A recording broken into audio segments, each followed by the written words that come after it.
வாழ்க வளமுடன். Welcome to TNPSC stars channel.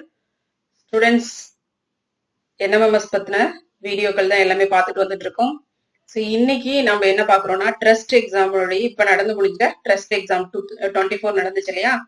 So அதோட ஹிஸ்ட்ரி பார்க்க போறோம். ஏற்கனவே சயின்ஸ் இங்கிலீஷ் மீடியம் போட்டாச்சு. ஸோ இதுல இங்கிலீஷ் தமிழ் ரெண்டுமே பார்த்துடலாம். சரியா? ஹிஸ்ட்ரி அந்த அளவுக்கு ஒன்றும் பெருசா இருக்காது, இங்கிலீஷ் தமிழ் ரெண்டுக்கும். ஓகே, ட்ரஸ்ட் எக்ஸாம் பத்தி ஒரு புரிதல் உங்களுக்கு இருக்கணும். இது என்ன அப்படின்னா, என்எம்எம்எஸ்க்கு வரக்கூடிய அதே தான் வரப்போகுது. இது 8th ஸ்டாண்டர்டுக்கு இருக்கக்கூடிய மூணு டேர்ம் சேர்த்து வரும். சரியா?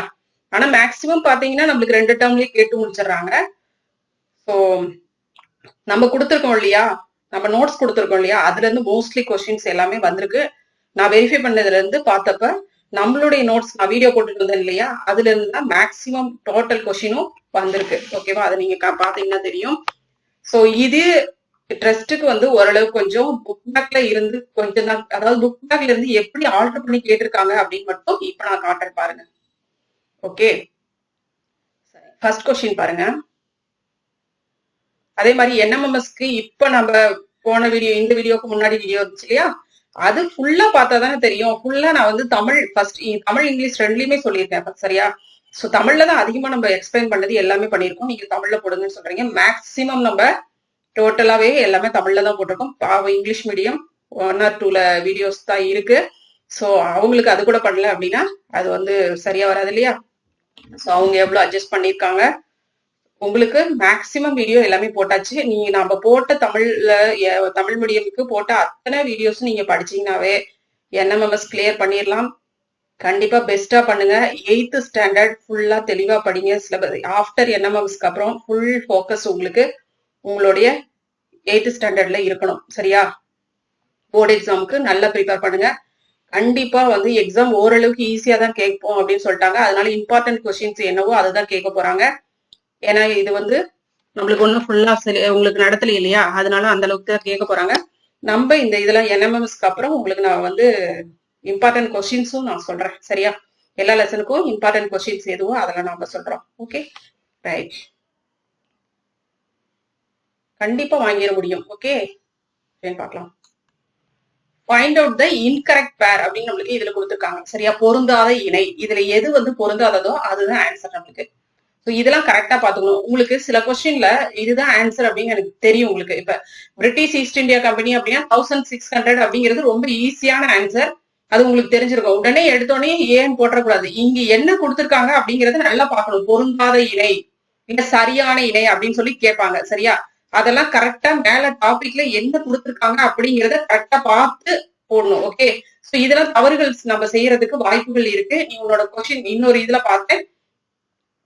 இன்னொரு டவுட் என்ன இருக்குன்னா, நீ கொஸ்டின் பேப்பர்ல எழுதலாமா எழுதக்கூடாதா, இந்த மாதிரி கொஸ்டினுக்கு நடுவுல நீ எழுதக்கூடாது. புக்ல, அதாவது கொஸ்டின் புக்லெட்ல லாஸ்ட்ல கொடுத்திருப்பாங்க, இடம் கொடுத்திருப்பாங்க, அதுல நீ சம்மெல்லாம் போட்டு பாத்துக்கலாம். சரியா? சம்டைம்ஸ் உனக்கு டைம் ஆயிருச்சு, ரொம்ப டைம் ஆயிருச்சு, என்னால முடியல, லாஸ்ட் மினிட்ல இருக்கிறேன் அப்படின்னா நீ டக்குன்னு போடு. அதெல்லாம் ஒண்ணு இது இல்ல. ஒரு 1/2 an hourக்கு முன்னாடி நீ போட்டுக்கலாம். அதெல்லாம் ஒண்ணு தப்பு கிடையாது. பின்னாடி திருப்பி என்னால போட முடியல அப்படின்னா அந்த டைம்ல போடலாம். பட் நிறைய ஹால்ல இருக்கிறவங்களோட அது மனநிலை பொறுத்துதான். சரியா? சோ நிறைய பேர் அனுமதிப்பாங்க, நிறைய பேர் அனுமதிக்க மாட்டாங்க சிலர்லாம். ஆனா லாஸ்ட் மினிட்ல கண்டுக்க மாட்டாங்க. சரியா? சோ அந்த டைம்ல நீ போய் பின்னாடி திருப்பி போட்டு பார்த்து அந்த மாதிரி பண்றது கொஞ்சம் உனக்கு கஷ்டமா இருக்கும். அது அந்த டைம்ல நீ போட்டுக்கலாம். ஓகே, ரைட் கண்ணா. பாருங்க, பிரிட்டிஷ் ஈஸ்ட் இந்தியா கம்பெனி இது 1600 தான். ஆங்கில கிழக்கு இந்தியா கம்பெனி 1600 ஆரம்பிச்சாங்க. யுனைடெட் ஈஸ்ட் இந்தியா இது 1602. ஓகே, நெதர்லாந்து ஐக்கிய கிழக்கிந்திய கம்பெனி இது. அடுத்தது பார்த்தோம்னா டச் ஈஸ்ட் இந்தியா கம்பெனி இது 1602 தான். French East India company 1664. Okay, French கிழக்கிந்திய கம்பெனி 1664 கொடுத்திருக்காங்க. சோ அப்ப ஆன்சர் நம்மளுக்கு பொருந்தாதது அப்படின்னு பார்த்தோம்னா இதுல எது தவறா கொடுத்திருக்காங்க? இதுதான் டச் கிழக்கிந்திய கம்பெனி. இதுதான் எப்போ 1602. ஏன் நீ தவறான ஆன்சரையும் நீ தெரிஞ்சு வச்சிருக்கணும் அப்படின்னா இங்க பார், உனக்கு தெரிஞ்சிருக்கும். இப்ப இதுல பொறுத்துக கேக்குறாங்களா, பொறுத்துகளை கொடுத்திருக்காங்க. சரியா? நம்மளுக்கு புக் பேக் எல்லாம் நம்ம போட்டிருக்கிறோம். கிளியரா நான் அதுலயும் சொல்லியிருப்பேன், உங்களுக்கு எக்ஸ்பிளனேஷனோட தான் சொல்லியிருப்பேன். சோ இதுல பொறுத்துகளை நம்மளுக்கு இப்படி வச்சிருக்காங்க. ஆனா அங்க எப்படி வச்சிருக்காங்க பாத்தீங்களா? அதே கொஸ்டினே உங்களுக்கு கொண்டு வந்து இப்படி ஒண்ணு கொடுத்துருக்காங்க. ஓகேவா? அவ்வளவுதான். சோ இது அப்ப நம்ம எல்லா கொஸ்டினையும் தெளிவா படிச்சிருந்தோம் அப்படின்னா, இப்ப நீ பொறுத்துக்க அப்படின்னா 1 2 3 அப்படின்னு பார்க்காம ஓகே டச்சுக்காரர்லாம் இது, ஆங்கிலேயர்லாம் இது, இந்த அப்படின்னு நீ தெளிவா புரிஞ்சிருந்த, தெளிவா படிச்சிருந்த அப்படின்னா உனக்கு அங்க ஆன்சர் பண்றது ஈஸியா இருக்கும். ஓகேவா? அதனாலதான் இந்த மாதிரி சரியா தவறா எல்லாத்துக்குமே எது சரியானது, ஏன் தவறு அப்படிங்கிறதுக்கான தவறா இருந்துச்சுன்னா ஏன் தவறு, அப்ப சரியான ஆன்சர் என்ன அப்படிங்கறதையும் நீ தெளிவா தெரிஞ்சிருந்தீங்கன்னா உனக்கு சரியா ஆன்சர் போட முடியும். ஓகேவா? உனக்கு எக்ஸாக்டா புக் பேக்ல இருக்கிறது அப்படியே டிட்டோவா கொடுத்துட மாட்டாங்க. ஓகே, சோ இதுலயே வந்து ஓரளவுக்கு தான் புக் பேக் வந்திருக்கு. ஆனா சயின்ஸ் பார்த்தனா ஓரளவுக்கு புக் பேக் நல்லா கொடுத்துருக்காங்க. ஓகேவா? ரைட், நெக்ஸ்ட் क्वेश्चन பார்க்கலாம். அப்ப ஆன்சர் நம்மளுக்கு என்னது? சி. சி மட்டும்தான் இதுல பொருந்தாது. அப்ப என்ன ஆன்சர்? Second one. ஓகேவா? சோ அப்ப ஆன்சர் நம்மளுக்கு செகண்ட். அப்ப 1 2 3 4ன்னு நம்மளுக்கு வந்து ஓஎம்ஆர் சீட்ல நம்பர்ஸ் கொடுத்திருப்பாங்க. 5 இல்ல ஏபிசிடின்னு கொடுத்திருப்பாங்க. அப்ப ஆன்சர் உனக்கு செகண்ட் காலம்ல இருக்கிறது. ஓகேவா? சோ இதுவும் தப்பு பண்றதுக்கு வாய்ப்பு இருக்கும். ஏன்னா டிஎன்பிஎஸ்சி ஸ்டூடெண்ட்ல நிறைய பேர் இந்த மாதிரி பண்ணுவாங்க. இதுல ஆன்சர் வந்து சியா இருக்கா, ஆனா நீ இங்க தானே செலக்ட் பண்ணணும், ஆன்சர் எதுன்னு நீங்க தானே செலக்ட் பண்ணணும். அப்ப செகண்ட் ஆப்ஷன் தான் ஆன்சர். ஓகேவா? இது கிடையாது. இது நம்மளுக்கு ஆப்ஷன் நீ கரெக்டா சூஸ் பண்ற ஆப்ஷன் இதுதான். அப்ப நீ அங்க மார்க் பண்ண வேண்டிய காலம் எது? செகண்ட் காலம்ல மார்க் பண்ணணும். ஓகேவா? இதெல்லாம் தப்பு பண்றதுக்கு வாய்ப்பு இருக்கும். Be careful. ஓகே, அடுத்தது பாருங்க, ஆட் ஒன் பாருங்க என்ன கொடுத்திருக்காங்க. இதுல பொருந்தாத எது அப்படின்னு சொல்லி நம்மளுக்கு கொடுத்திருக்காங்க. சரியா? 14ஆம் லூயி, மன்னர் 2ஆம் ஜான், கிங் ஜான் 2, கிறிஸ்டியன் 4, 4ஆம் கிறிஸ்டியன், கால்பெட். ஓகேவா? சோ இதெல்லாம் கொடுத்திருக்காங்க. இதுல எது பொருந்தாதது அப்படின்னு சொல்லி கேக்குறாங்க. இதுக்கு நம்ம என்ன பண்ணிருக்கோம்னா லெசனை ஒரு க்ளோத்ரூ பண்ணியிருந்தாலும் நம்மளுக்கு இதுக்கு பதில் தெரிஞ்சிருக்க முடியும். இதெல்லாம் என்ன அப்படின்னா இவங்கெல்லாம் என்னன்னா ஹெட். ஓகேவா? இப்ப இவர் வந்து பிரெஞ்சுக்கு ஹெட் மன்னர். ஓகேவா? இவரு போர்ச்சுகல், இது டேனியர்களுடைய ஹெட் 4ஆம் கிறிஸ்டியன் அப்படிங்கிறது. இவர் மட்டும் யாரு அப்படின்னு பார்த்தோம்னா அமைச்சர். கால்பெட்ங்கிறவர் அமைச்சர். ஓகேவா? சோ இவர் மட்டும் பொருந்தாதது. 14 பிரெஞ்சு இதுல வந்து இவர் வந்து அமைச்சரா இருப்பாரு. 14ஆம் லூயிக்கு கீழே இவர் கால்பெட் அப்படிங்கிறவர் அவருக்கு கீழே வேலை செய்வாரு. ஓகேவா? சோ இதுல இந்த மாதிரி எல்லாம் கேக்குறாங்க பாத்தீங்களா? ரைட், இது கால்பெட் தான் ஆன்சர். ஓகேவா? இப்ப இவங்க எல்லாம் என்னன்னா அந்த கிழக்கிந்திய கம்பெனி அந்த இதை உருவாக்குனவங்களா இருப்பாங்க. சரிங்களா? ஆரம்பிச்சுல இப்ப போர்ச்சுகீசியர்கள் வந்தாங்க அப்படின்னா யாரு வந்து அந்த இடத்துல ஃபர்ஸ்ட் அங்க போர்ச்சுகீசிய கம்பெனியை வந்து உருவாக்கி இருப்பாங்க இல்லையா, அதுல உருவாக்குனவங்க தான் இவங்கலாம். இவங்களுக்கு கீழே அமைச்சரா இருந்தவர் கால்பெட். Okay, right. அடுத்தது பாருங்க, இதுவும் நம்மளுக்கு புக் பேக்ல இருக்கு. ஆனா எப்படி கொடுத்துருக்காங்கன்னு பாக்கலாமா? சரியாக பொருந்தியுள்ளது எதுன்னு கொடுத்துருக்காங்க. ஓகேவா? சோ இதுக்கு நான் உங்களுக்கு ஆன்சர் கரெக்டா கொடுத்துருப்பேன். என்னென்ன இயர் அப்படின்னு சொல்லிட்டு நம்ம புக் பேக் கொஸ்டின்ஸ் போடும் பொழுது நான் உங்களுக்கு எது வந்து எது கரெக்டா வரும் அப்படின்னு சொல்லி உங்களுக்கு கொடுத்துருப்பேன். சோ அதை கரெக்டா பாத்திருந்தீங்கன்னா இப்ப உங்களுக்கு ஆன்சர் சரியா பண்ணிருக்க முடியும். ஓகேவா? ரைட், இப்படி கொடுத்துருக்காங்க. அப்ப இதுக்கு ஆன்சர் நம்ம தெரிஞ்சிருந்தா இப்ப நம்மளுக்கு இந்த ஆன்சர் தெரிஞ்சிருக்க முடியும் இல்லையா? அது மட்டும் இல்ல, நம்மளுக்கு பக்சார் போர் ரொம்ப முக்கியம், பிளாசி போர் ரொம்ப ரொம்ப முக்கியம் அப்படின்னு நம்ம கொஸ்டின் போடும்போதே நம்ம சொல்லியாச்சு. சரியா? பிளாசி போர் தான் கண்டிப்பா தெரிஞ்சிருக்கணும். ஏன்னா பிளாசி போர் தான் ஆங்கிலேயர்கள் இந்தியாவில வந்து அடித்தளமா அவங்களுடைய நிர்வாகத்தை நிலைநாட்டுறதுக்கான மிக முக்கியமான போர் அப்படின்னு பார்த்தோம்னா பிளாசி போர் தான். அது ரொம்ப ரொம்ப முக்கியமான ஒரு இது, அது தெரிஞ்சிருக்கணும். அப்ப பிளாசி போர் 1757, வந்தவாசி போர் 1760, பக்சார் போர் 1764, ஆம்பூர் 1749. ஓகேவா? சோ இந்த பேஸ்ல நம்ம பார்த்தோம்னா ஃபர்ஸ்ட் என்ன கேக்குறாங்க? Arrange the following events in the chronological order, கால வரிசைப்படி. எது வந்து யார் வந்து எது ஃபர்ஸ்ட் நடந்த போர் அப்படின்னு பார்த்தோம்னா 1749ல நடந்தது ஆம்பூர் போர் தான் ஃபர்ஸ்ட் நடந்தது. அப்ப என்னது? சி தான் ஃபர்ஸ்ட் வரும். நெக்ஸ்ட் நம்ம பார்க்கும்போது பிளாசி போர் எப்போ?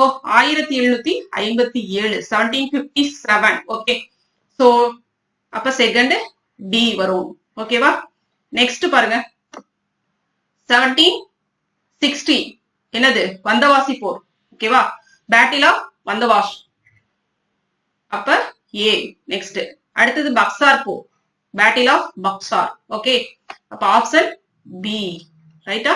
இப்போ ஆன்சர் நம்மளுக்கு என்னது? First one. ஓகே, இயர்லாம் நோட் பண்ணிக்கோ, ரொம்ப முக்கியம். திரும்ப இதே கொஸ்டின் ரிப்பீட்டடா உங்களுக்கு வரலாம், கொஞ்சம் மாடிஃபை பண்ணி தான் வருமோ இல்லையா, உறுதியா நீ இந்த கொஸ்டின் எதிர்பார்க்கலாம் உனக்கு. சரியா? அதனால கண்டிப்பா பாத்துக்கோங்க, ரொம்ப முக்கியமான கொஸ்டின். ரிப்பீட்டட் கொஸ்டின் அதிகமா வருது, நான் ஏற்கனவே உங்களுக்கு சொல்லியிருக்கேன். சரியா? இது டெஸ்ட் எக்ஸாமா இருந்தாலும் என்எம்எம்எஸ்க்கும் இதுல இருந்து கேக்குறாங்க. Okay, right, good. நெக்ஸ்ட் பாருங்க, இந்தியாவில் ஆங்கிலேயர்களால் ரைத்துவாரி முறை அறிமுகப்படுத்தப்பட்ட 2 இந்திய மாகாணங்களை கண்டறிக. Identify the 2 province where ryotwari system was introduced by the British in India. எந்தெந்த இதுல வந்து இன்ட்ரோடியூஸ் பண்ணிருக்காங்க, எந்தெந்த ப்ராவின்ஸ்ல வந்து ரைத்துவாரி சிஸ்டம் இன்ட்ரோடியூஸ் பண்ணாங்க? ஃபர்ஸ்ட் இன்ட்ரோடியூஸ் பண்ணது எந்தெந்த ப்ராவின்ஸ் அப்படின்னு பார்த்தோம்னா மദ്രാஸ், பம்பாய். ஓகேவா? இன்னும் 2 இது இதோட சேர்த்துதான் பண்ணாங்க. சோ இது நம்மளுக்கு முக்கியம். ஃபர்ஸ்ட் நம்மளுக்கு கொடுத்திருக்கிறது மദ്രാஸ், பம்பாய். ஓகேவா? இது கொடுத்திருக்காங்க. Okay, right. இதுதான் ஃபர்ஸ்ட். அடுத்து பாருங்க, இந்தியாவின் கல்வி வளர்ச்சிக்கு உறுதுணையாக இருந்த 2 கல்விக்குழுக்கள். Identify the 2 commissions which contributed to the cause of education. So எந்தெந்த இது அப்படின்னு பார்த்தோம்னா டாக்டர் ராதாகிருஷ்ணனுடைய அந்த எஜுகேஷன் இதோ, டாக்டர் கோத்தாரி. ஓகேவா? சோ இவங்களுடைய இந்த கல்விக்குழு தான் இந்தியாவினுடைய கல்வி வளர்ச்சிக்கு உறுதுணையா இருந்துச்சு. ஃபர்ஸ்ட் இவரு ராதாகிருஷ்ணனுடைய இது பார்த்தோம்னா பல்கலைக்கழக மானிய குழு, பல்கலைக்கழகங்கள் அந்த இதெல்லாம் உருவாகிறதுக்கு, அதாவது யூனிவர்சிட்டிஸ் உருவாகிறதுக்கு காரணமாக இருந்துச்சு. கோத்தாரி கமிஷன் இவங்களுடையது என்ன எதுக்கு இது இருந்துச்சுன்னா, அதாவது 10th +1 +2 அந்த மாதிரி முன்னாடி பார்த்தோம் அப்படின்னா 78 அந்த அதுக்கு பின்னாடி இருந்த காலகட்டங்கள்லாம் பார்த்தோம்னா 10th அப்புறம் 11th 12th அப்படிங்கிற மாதிரி அந்த இதெல்லாம் இல்லாம இருந்துச்சு. சோ இந்த கோத்தாரி கமிஷன் போட்டதுக்கு அப்புறம் தான் இந்த இது கொண்டு வந்தாங்க.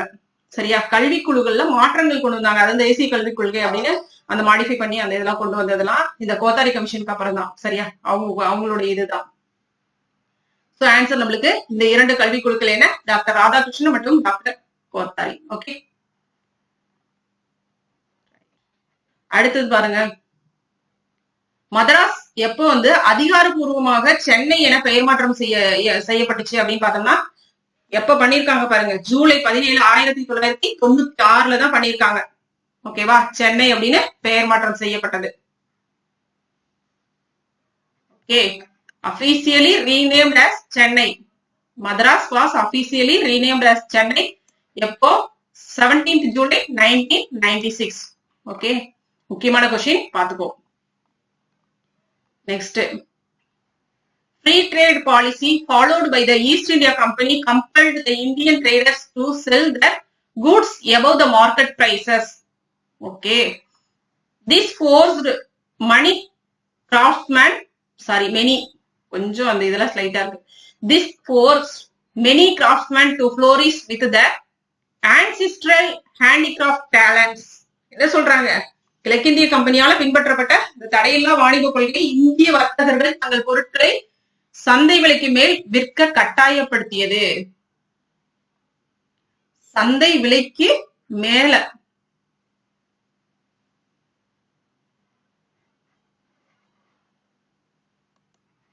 above the market price அப்படிங்கிறாங்க. above the market priceனா நம்மளால நல்லா இருந்திருப்பாங்களே. அப்ப என்ன பண்ணாங்க? சந்தை விலை விட குறைஞ்சு கேட்டாங்க. சரிங்களா? மார்க்கெட்ல ஒரு பிரைஸ்ல இருக்கு அப்படின்னா இவங்க என்ன பண்ணாங்க? அதை விட கம்மியான பிரைஸ்க்கு இவங்களுடைய பொருட்களை விற்கிறதுக்கு கட்டாயப்படுத்தினாங்க. இது பல கைவினைஞர்கள் தங்கள் மூதாதையர்களிடமிருந்து கற்ற கைவினை திறமைகளை மேம்படுத்த உதவியது அப்படிங்கிறாங்க. சோ அந்த காலகட்டத்துல பார்த்தோம்னா இவங்களை எல்லாமே நலிஞ்சு போச்சு இல்லையா? நம்மளுடைய அந்த கிராஃப்ட், அதாவது ஹேண்ட் கிராஃப்ட் இது எல்லாமே முடிஞ்சு போச்சு. சோ இவங்களுடைய திறமைகள் எல்லாமே என்னாச்சுங்க? அழிஞ்சு போச்சு. மேம்படுத்திட ஒண்ணுமே இல்ல. சோ ரெண்டுமே தவறுதான். கூற்றும் தவறுதான், காரணமும் தவறுதான். சரியா? ஆர் மற்றும் ஏ மற்றும் ஆர் ரெண்டுமே ராங் தான். ஓகேவா? ஏன்னா சந்தை விலை விட குறைஞ்சு கேட்டாங்க. அப்புறம் இவங்களுடைய தொழில்கள் எல்லாமே தங்களுடைய மூதாதையர்களிடமிருந்து அந்த கற்றுக்கிட்ட அந்த திறமைகள் எல்லாமே கைவிட நேர்ந்துச்சு. எல்லாருமே விவசாயத்தை நம்பி வாழ ஆரம்பிச்சதுனாலதான் இந்தியா வறுமை நிலைக்கு தள்ளப்பட்டுச்சு. ஓகேவா? சோ அதுதான் அந்த காலகட்டம். நம்ம ஃபர்ஸ்ட் செகண்ட் லெசன்ல பார்த்திருப்போம்.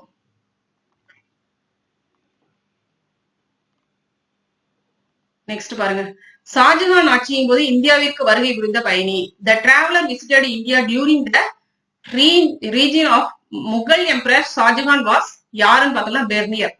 ஓகேவா? ருனோயிஸ் பெர்னியர் அப்படின்னு சொல்லுவோம். ஓகே, ருனோயிஸ் பெர்னியர் அப்படின்னு சொல்றதா பெர்னியர். ஓகே, நிறைய பேர் ஷாஜகானுடைய ஆட்சி காலங்கள்ல பார்த்தோம்னா நிறைய வெளிநாட்டு டிராவலர்ஸ் வந்திருப்பாங்க. இங்க வளிமண்டல அழுத்த வேறுபாட்டை தொடர்ச்சியாக பதிவு செய்ய பயன்படுவது காற்றழுத்தமானி. Okay, barometer. உண்மையான ஈரப்பதம் அப்படிங்கிறது கிராம் பை மீட்டர் கியூப். கனம் அப்படின்னு சொல்லுவோம். அது வந்து gram by metre cube. Absolute humidity is expressed. An example of the formation of metamorphic rock from sedimentary rock.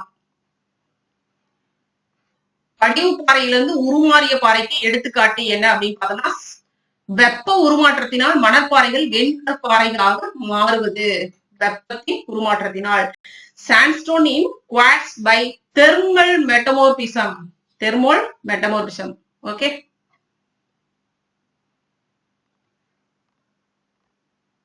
அறிவுசார் வெளியேற்ற விளைவு எதோடு தொடர்புடையது அப்படின்னு பார்த்தோம்னா, பொருளாதார விளைவுகள். பேக்வாஸ் எஃபெக்டிஸ். சோ அறிவுசார் வெளியேற்ற விளைவு. அறிவுசார் வெளியேற்ற விளைவு அதுலயே நம்மளுக்கு அந்த உள்ளடக்கம் பார்த்தோம்னாவே தெரிஞ்சு போச்சு. ஓகேவா, உனக்கு சில டவுட் எல்லாம் இருக்கும் உங்களுக்கு. தமிழ் இங்கிலீஷ் ரெண்டுலயுமே நம்மளுக்கு கொடுத்துருக்காங்க. ஒரு சில இதெல்லாம் பார்த்தோம்னா தமிழ்ல கொஞ்சம் ராங்கா இருக்கிற மாதிரி இருக்கும், இங்கிலீஷ்ல பார்த்தோம்னா புரிச்சுக்கிற மாதிரி இருக்கும். அதே மாதிரி இங்கிலீஷ்ல புரியாதவங்களுக்கு தமிழ்ல பார்த்து புரிஞ்சுக்கலாம். ஓகேவா, இப்ப அறிவுசார் வெளியேற்ற விளைவு. இப்ப இது எடுத்துக்கோங்க, ஐடி ஃபீல்டு எடுத்துக்கோங்க. ஐடி ஃபீல்டு என்ன பண்றாங்க, அப்டேட் ஆகிட்டே இருக்கணும். அங்க ஒர்க் பண்றவங்க அப்டேட் ஆகல அப்படின்னா, இப்ப ஏஜ் ஆனவங்கள வேலையை விட்டு எடுக்கிறாங்க இல்லையா, யங்ஸ்டர்ஸ் கூப்பிடுறாங்க. என்ன காரணம், அறிவுசார். அங்க அறிவுக்கான அங்க திறன். ஓகேவா, சோ இதனால என்ன பிரச்சனை ஏற்படுது, அந்த இன்கம் நம்பி இருக்கக்கூடிய ஃபேமிலிஸ் ஓகேவா, சோ அஃபெக்ட் ஆகுறாங்களே, அது பொருளாதார விளைவு, எக்கனாமிக் கான்சிக்வன்ஸ். ஓகேவா, அதுதான் இங்க புரிஞ்சுக்கணும். அவ்வளவுதான். நெக்ஸ்ட் பாருங்க, ராங் ஸ்டேட்மெண்ட். வளிமண்டலத்தில் குறைந்த காற்றழுத்த பகுதிகளில் சுழலும் வலிமையான காற்றை சூறாவளி புயல் காற்று. ஓகேவா, வலிமையான காற்று தான் சூறாவளி புயல் காற்று அப்படிங்கிறோம். The cyclone storm is a strong wind circulating around a low pressure area in the atmosphere. சூறாவளி புயல் காற்று வட அரைகோளத்தில் கடிகார திசையிலும் தென் அரைகோளத்தில் எதிரெது கடிகார திசையிலும் சுழல்கிறது. இது அப்படியே சேஞ்ச் ஆகி கொடுத்திருக்காங்க. சோ அதை இதுதான் ராங். ஓகேவா, சைக்ளோனிக் இது வந்து இதுதான் ராங். ஓகே, ரைட், இது வேணாம். வெப்பமண்டல சூறாவளிகள் ஆழமான கடல் பகுதிகளில் காணப்படுகிறது.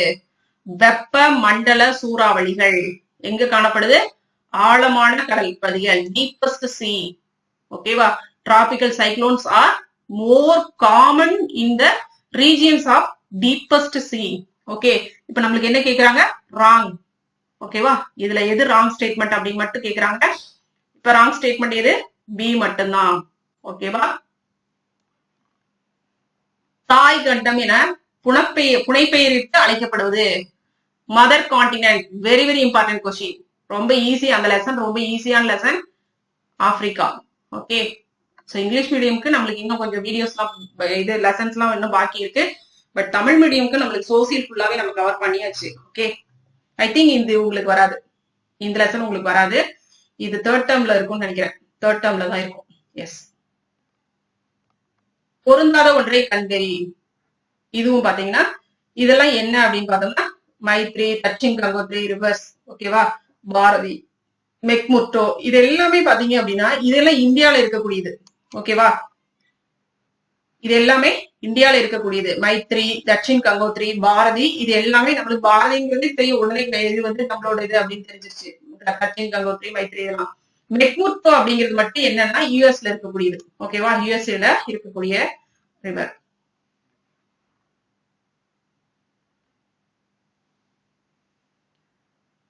Shallow water bodies are represented by என்ன கலர், டார்க் ப்ளூ. ஓகே, ஆழம் குறைந்த நீர் பகுதிகளை அடர் நீல வண்ணம் மூலம் குறிப்பிடப்படுகிறது. ஆழம் குறைந்த நீர் பகுதிகள். ஓகேவா, நெக்ஸ்ட் பாருங்க, சரியான இணை. இதுல என்ன அப்படின்னு பார்த்தோம்னா, governor approval of money bill. Money bill கவர்னருடைய அப்ரூவல் இருந்தாதான் அது பாஸ் ஆகும். Okay, chief minister, policy decisions of the state government. Policy decisions அப்படின்னா கொள்கை முடிவுகள், மாநில அரசாங்கத்தினுடைய கொள்கை முடிவுகள். சோ கொள்கை முடிவுகள் அப்படிங்கும் பொழுது அவர் மட்டுமே எடுக்க முடியாத கொள்கை முடிவுகள், அவங்க இருக்கக்கூடிய அமைச்சர்கள், மினிஸ்டர்ஸ் இருக்காங்க இல்லையா, அவங்களையும் சேர்த்து கலந்து ஆலோசிச்சுதான் அதை எடுக்க முடியும். சோ செப்பரேட்டா அவர் மட்டுமே அந்த இதுக்கான கொள்கைகளை எடுக்க முடியாது. பட் இருந்தாலும் இந்த இடத்துல இது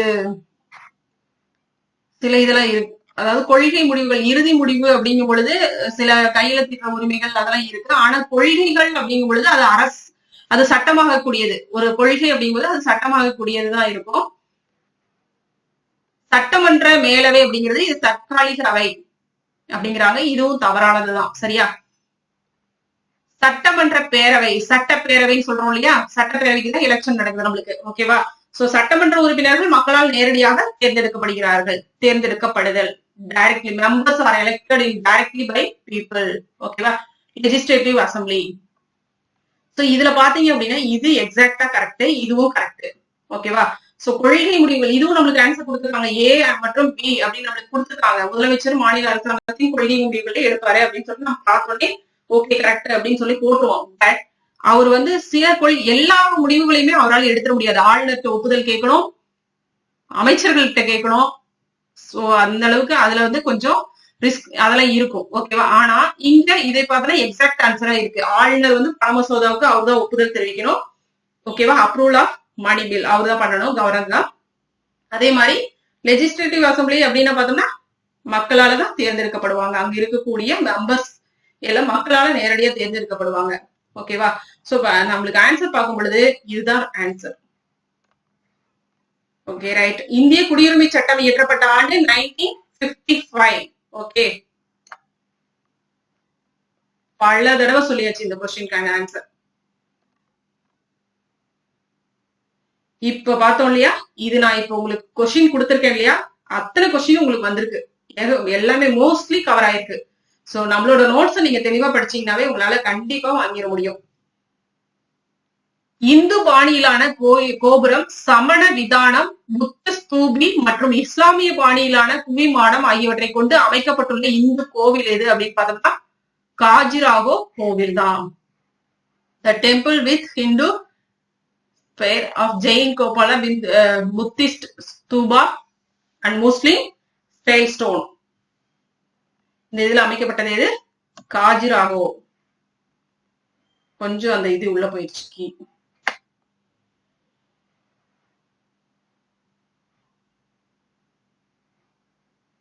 Which is known as the modern international Magna Carta of human rights. ஓகேவா? எது மனித உரிமைகளின் நவீன சர்வதேச மகா சாசனம் அப்படின்னு அழைக்கப்படுது அப்படின்னு பார்த்தோம்னா மனித உரிமைகளுக்கான உலகளாவிய அறிவிப்பு UDHR. இதுதான் மனித உரிமைகளின் நவீன சர்வதேச மகா சாசனம் அப்படின்னு அழைக்கப்பட்டுச்சு. ஓகேவா? சோ நம்மளுக்கு ஒரு இதுல போட்டிருந்தாங்க, அது ஸ்டூடெண்ட் ரொம்பவே அஃபெக்ட் பண்ணி ஹேபியஸ் கார்பஸ் சட்டம் அப்படின்னு போட்டிருந்தாங்க. அது வந்து கொஞ்சம் இதெல்லாம் என்னன்னு தெரியாம அந்த அளவுக்கு தவறா போட்டுட்டாங்க. ஏன்னா இதெல்லாம் வந்து என்ன அப்படின்னு பார்த்தோம்னா அதாவது மனிதர்களுக்கு உரிமைகள் நம்ம இந்தியாவில் கடைபிடிக்கக்கூடிய அந்த உரிமைகளுக்கான அந்த சட்டம். ஹேபியஸ் கார்பஸ்னா யாராவது தவறு பண்ணியிருக்காங்க அப்படின்னா அந்த நபரை நேரடியாக கொண்டு வந்து நிறுத்தணும். ஓகேவா? அதுதான் ஹேபியஸ். நேர்ல கொண்டு வந்து நிறுத்துங்க. ஒருத்தர் தவறு பண்ணிருக்காங்க அப்படின்னா நாம போய் கம்ப்ளைண்ட் பண்ணலாம். போய் அவரை கூட்டிட்டு வந்து நம்ம கம்ப்ளைண்ட் கொடுக்கறது என்ன அப்படின்னா கொண்டு வந்து சட்டத்துக்கு முன்னாடி நிறுத்தணும் அப்படிங்கிறது. அதுதான் ஹேபியஸ் கார்பஸ் சட்டம் அப்படிங்கிறது. ஓகேவா? சோ இதுல நம்மளுக்கு பிராங்க்லின் ரூஸ்வெல்ட் அவர் தான் முன்னின்று இந்த மனித உரிமைகளுக்கான உலகளாவிய அறிவிப்பு அந்த இதெல்லாம் கொண்டு வந்தது அவருடைய இதுதான். Okay, the universal declaration of human rights. Right. இந்திய அரசியலமைப்பின் சட்டப்பிரிவு 24 என்ன சொல்லுது அப்படின்னு பார்த்தோம்னா குழந்தை தொழிலாளர், ப்ராஹிபிட்ஸ் சைல்டு லேபர். ஓகேவா? சோ குழந்தை தொழிலாளர் முறையை ஒழிக்கணும் அப்படின்னு. குழந்தை தொழிலாளர் முறை யாராவது 14 இயர்ஸ்க்கு கீழே ஒர்க் பண்ணாங்க, எங்கேயாவது ஒர்க் பண்ணிட்டு இருந்தாங்க அப்படின்னா உடனே நீங்க என்ன பண்ணலாம்? கம்ப்ளைண்ட் பண்ணலாம். சரியா? சோ அவங்கள சட்டம் தண்டிக்கும். ஓகே, கைது பண்ணிடுவாங்க. சோ குறிப்பிட்ட அந்த யார் வேலை கொடுத்தாங்களோ, யார் அவங்களை வேலைக்கு உட்படுத்தினாங்களோ அவங்க தண்டனைக்குள்ளாவாங்க. சரியா? அதுதான் குழந்தை தொழிலாளர்கள் முறைக்கான அந்த சட்டம் என்னது? சட்டப்பிரிவு 24. ஓகேவா? தேசிய உதவி சேவை எண் 1075. முக்கியமா கேட்க வேண்டிய கொஸ்டின், கேட்டாங்க பாத்தீங்களா, கண்ணை மூடிட்டு போட்டு போயிட்டே இருக்கலாம். Corona virus. ஓகேவா, 1075 உனக்கு கொரோனா இருக்கு, யாருக்காவது கொரோனா இருக்குன்னா நீ கால் பண்ணிடலாம். 1075 கால் பண்ணினா வந்து கூட்டிட்டு போயிருவாங்க. அவ்வளவுதான். நான் சொன்னேன் இல்லையா, லெசன் நடத்தும் போது நம்ம கொஸ்டின் போடும் போதே நான் சொன்னேன், அவ்வளவு சிம்பிள்ஸ் நம்மளுக்கு கொடுத்துருக்காங்க. கண்டிப்பா இந்த சிம்பிள்ஸ்ல இருந்து உங்களுக்கு ஒரு கொஸ்டின் வரந்தே தீரும் அப்படின்னு சொன்னோம் இல்லையா. சோ இந்த மாதிரி சிம்பிள்ஸ் கொடுத்து இது கொடுப்பாங்க. ஓகேவா, இதுதான் எச்சரிக்கை குறியீடு. இந்த எச்சரிக்கை குறியீடு எது சொல்லுது, லெப்ட் ரிவர்ஸ் பெண்ட். ஓகேவா, இடது பக்கம் இடது எதிர் திருப்பம். Next, choose the incorrect statement about public sector. இன்கரெக்டா என்ன இருக்கு அப்படின்னு பார்த்தோம்னா இது எல்லாமே correct. Public sectors ensures the proper wage of workers. ஓகேவா, தொழிலாளர்களுக்கு ஒரு முறையான ஊதியத்தை உறுதி செய்து எது, public sector. Public revenue depends upon levy of taxes. Ownership is with government. Okay, public sector allows huge wealth to concentrate in rich people. It's wrong. Okay, so இதுதான் answer. தொழிலாளர்களுக்கு ஒரு முறையான ஊதியத்தை உறுதி செய்து பொது வருவாயானது விதிக்கும் வரிசையை பொறுத்தது. பொதுத்துறை நிறுவனங்களின் உரிமையானது அரசாங்கத்திடம் இருக்கு. பப்ளிக் செக்டார் அப்படின்னாவே அது கவர்மெண்ட் சேர்ந்ததுதான் அப்படின்னு தெரியும். சோ இது வந்து தொழிலாளர்களுக்கு ஒரு முறையான ஊதியத்தை வருது, வருவாய் விதிக்கும் வரிசையை பொறுத்து ஆர்டர் வைஸா எந்தெந்த கேட்டகரி வைஸா நம்மளுக்கு வந்து வருமானம் வருது, அதுதான். அடுத்தது இது இதனுடைய உரிமை கவர்மெண்ட் கிட்ட இருக்கு. அவ்வளவுதான். பணக்காரர்களுக்கு இது வந்து அனுமதிக்காது. அதாவது பணக்காரர்களுக்கு மட்டுமே அந்த செல்வத்தை குவிக்கணும் அப்படிங்கிற நோக்கத்தின் அடிப்படையில பப்ளிக் செக்டார் நடக்காது. ஆனா இன்னைக்கு வேற மாதிரி இருக்கு. ஓகே, பாத்துக்கலாம். ஆன்சர் நம்மளுக்கு என்னதுங்க, 4th ஆப்ஷன். ஓகே, சோ இதெல்லாம் ஏதாவது கன்ஃபியூஸ் பண்ணிக்காதீங்க. ஓகேவா, இதுல நம்மளுக்கு என்ன கேட்டிருக்காங்க, இன்கரெக்ட் ஸ்டேட்மெண்ட் கேட்டிருக்காங்க, கரெக்டா போட்டுக்கணும். ஓகே, பொருந்தாததே தெரிஞ்சது. ஏன் அப்படின்னா நானே இந்த டிஎன்பிஎஸ்சி இதெல்லாம் இது பண்ணும் பொழுது டக்குன்னு பார்த்தோன்னே 4 ஆப்ஷன் பார்த்தோன்னே ஓகே ஃபர்ஸ்ட், ஏன்னா நம்மளுக்கு டைம் வேற பத்தாது, சரியா டைம் பத்தாது. அதனால கொஞ்சம் பார்த்து கேர்ஃபுல்லா பண்ணணும். பார்த்த உடனே டக்குன்னு இதுதான் ஆன்சர், இது நமக்கு படிச்ச மாதிரி இருக்கு, படிச்சிட்டோம் சூப்பர் இதுதான் அப்படின்னு சொல்லி டக்குன்னு போட்டு விட்டுருவோம். அதனால இந்த இடத்துல நம்ம சரியா பார்க்கணும். ஓகேவா, இதுதான் உங்களுக்கு ஆரம்ப நிலை. இதுல இருந்து உங்களுக்கு அப்படியே ஜெயிச்சுட்டே போயிட்டு இருப்பீங்க. பாருங்க, விடாதீங்க, எல்லா எக்ஸாமும் அட்டன் பண்ணுங்க.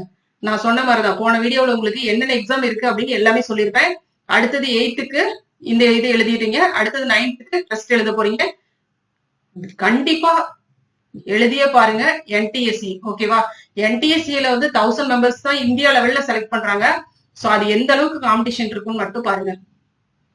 ஓகே, நான் அடுத்தது உங்களுக்கு வந்து மென்டல் எபிலிட்டி சப்ஸ் வந்து நிறைய வீடியோஸ் உங்களுக்கு நான் கொடுக்குறேன். இப்ப என்எம்எஸ் முடிச்சோடனே ஓரளவுக்கு எவ்வளவு கொடுக்க முடியுமோ அவ்வளவு கொடுப்போம். அடுத்தடுத்து உங்களுக்கு இந்த மாதிரி எக்ஸாம்ஸ் வரும் இல்லையா, அப்ப நான் உங்களுக்கு நிறைய வீடியோஸ் நானே உங்களுக்கு கொடுக்குறேன். சரியா, டோட்டலாவே உங்களுக்கு எல்லாமே கொடுப்பேன். ரைட், ஓகே கண்ணுங்களா. இது பார்த்தீங்கன்னா பொருந்தாததை தேர்ந்தது. இதுல பார்த்தோம்னா எதிர்கால செலுத்தலுக்கான நிலை மதிப்பு, மதிப்பின் நிலைகளன், பரஸ்பர நிதி மாற்று மதிப்பு அப்படிங்கிறாங்க. Standard of deferred payment, store of value, mutual funds, transfer of value, mutual funds அப்படிங்கிறது இதுதான் பொருந்தாதது. ஓகேவா, இது ஒரு நிதி சார்ந்த ஒரு விஷயமா இருக்கு, அவ்வளவுதான். ஓகேவா, ஒரு மியூச்சுவல் ஃபண்ட் எல்லாமே கேள்விப்பட்டிருப்பீங்க, அதுதான் பொருந்தாது. இது எதிர்கால செலுத்தலுக்கான நிலை மதிப்பு, மதிப்பின் நிலைகளன், மாற்று மதிப்பு, இது எல்லாமே என்னதுங்க, மதிப்பு சார்ந்த வேல்யூ, அது சார்ந்த ஒரு விஷயமாக இருக்கு. ஆனா மியூச்சுவல் ஃபண்ட் அப்படிங்கிறது ஒரு இடத்துல போய் டெபாசிட் பண்றது, சரியா, அந்த இதுதான் ஷேர் மார்க்கெட்ல பண்றோம் இல்லையா, மியூச்சுவல் ஃபண்ட் போடவே அதுதான்.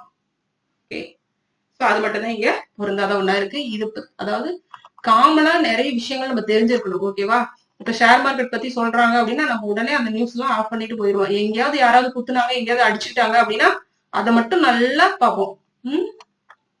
அதெல்லாம் அப்பா அம்மாவோட வேலை. நம்ம அறிவு சார்ந்த விஷயங்களுக்கு, அறிவு சார்ந்த தேடல்களுக்கு முக்கியத்துவம் கொடுக்கணும். ஓகேவா, ரைட், ஆல் தி பெஸ்ட், நல்லா பண்ணுங்க, சூப்பர், வாழ்க வளமுடன். தேங்க்யூ.